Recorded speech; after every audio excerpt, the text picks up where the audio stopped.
Today we'll talk about liquidity ratios, that is part of the syllabus of O-level business studies paper. There is a common mistake which is often done by students, that whenever you find liquidity ratios higher, you say that it is favorable. Like if I talk about current ratio or liquid ratio, in both cases, if it is greater than 1, we normally say it is a favorable ratio. And let's say if I talk about current ratio, the formula is current assets over current liabilities, right? So if answer is greater than 1, we say that the business has sufficient current assets to meet its current liabilities. Fine. If it is less than 1, we say business does not have sufficient current assets to pay its current liabilities. बिल्कुल ठीक हो गया.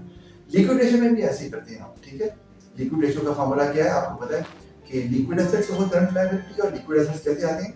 Current assets में से आप inventory को minus कर देते हैं, क्योंकि इन्वेंट्री जो है वो उतनी तेजी से कैश में कन्वर्ट नहीं होती, जबकि लिक्विड एसेट्स जो हैं वो बहुत तेजी से कैश में कन्वर्ट होते हैं करंट एसेट्स से भी ज्यादा. अच्छा, वो भी अगर लेस देन 1 है लिक्विड रेशियो, तो it is unfavourable. Business does not have sufficient liquid assets to pay its current liabilities, और अगर ज्यादा है तो सफिशिएंट है.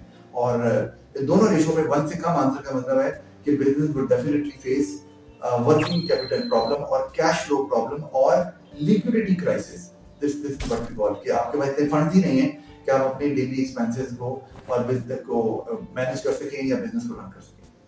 But problem lies when ratio is significantly improved. मतलब रेशियो चली गई 3 पे 4 पे, ठीक है, इवन 2 पे भी कहने, चले 2 नहीं कहते, 2 से ज्यादा 3 या 4 पे. अब स्टूडेंट लिखेंगे कि ये रेशियो तो बहुत अच्छी है, अब तो बिजनेस के पास इतने करंट एसेट्स हैं या इतने लिक्विड एसेट्स हैं दैट दे कैन इजीली पे करंट लायबिलिटीज. तो ये गलत आंसर होगा. क्यों? क्योंकि आइडियल रेशियो जो होती है करंट रेशियो में और लिक्विड रेशियो में वो 1.5 से 2 के दरमियान है. आपका सवाल होगा सर वो क्यों? जितनी ज्यादा उतनी अच्छी बात है. बिल्कुल नहीं. वजह ये है कि अगर आपकी लेट्स से 2 से ज्यादा हो रही है, इसका मतलब है अब आपका जो गैप है, let's say if we talk about current ratio, current assets और करंट लायबिलिटीज में गैप बढ़ रहा है.